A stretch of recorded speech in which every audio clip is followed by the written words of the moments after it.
कांदा आणि दुधाला भाव मिळावा यासाठी नगरचे खासदार निलेश लंके यांच्या नेतृत्वाखाली शेतकऱ्यांनी जिल्हाधिकारी कार्यालयासमोर जन आक्रोश आंदोलन सुरू केलं होतं। या आंदोलनात काल तिसऱ्या दिवशी खासदार निलेश लंके यांच्या पत्नी राणीताई लंके आणि शेकडो शेतकऱ्यांनी नगर शहरातून ट्रॅक्टर रॅलीचे आयोजन करून भव्य मोर्चा काढला।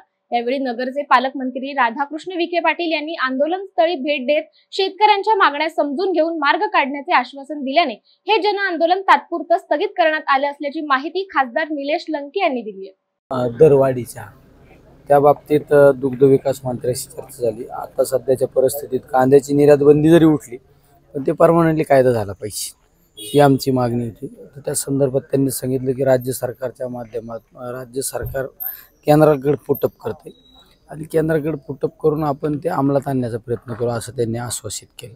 हा कांद्याच्या बाबतीतला मुद्दा। दुसरा दूध दरवाढीच्या बाबत मी त्यांना सांगितलं की तुम्ही जे अनुदान देता ते अनुदान देऊ नका, तुम्ही दुधाला बाजारभाव वाढवून द्या हे त्यांना मी सांगितलं आमची। आणि दुसरा काही मुद्दा सांगितला त्यांना उत्पादन खर्च आपण रेट त्या ठिकाणी केले पाहिजे। कारण आज दुधाची परिस्थिती काय, दुधाला उत्पादन खर्च 40-41 रुपये लिटर दुधाला खर्च आहे उत्पादन खर्च। तर त्या बाबतीत त्यांनी सांगितलं की आपण नवीन कायदा अंमलात आणतोय पण या सगळ्या गोष्टी करण्यासाठी मला एक ठराविक कालावधी पाहिजे। आता त्यांनी सांगितलं की 30 रुपये आपण दुधाला रेटवर 5 रुपये अनुदान देतो।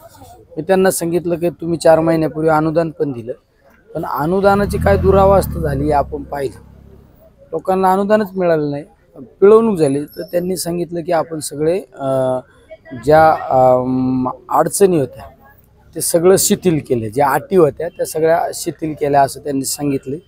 आता त्यांना आम्ही मुदत दिली, एक 15 दिवसात आम्हाला त्यांनी सांगितलं की मी यामध्ये निश्चित बदल घडून देण्याचं एक आश्वासन त्या ठिकाणी दिलेलं आहे। नाहीच झालं तर आम्ही आंदोलन तात्पुरतं स्थगित केलेलं आहे।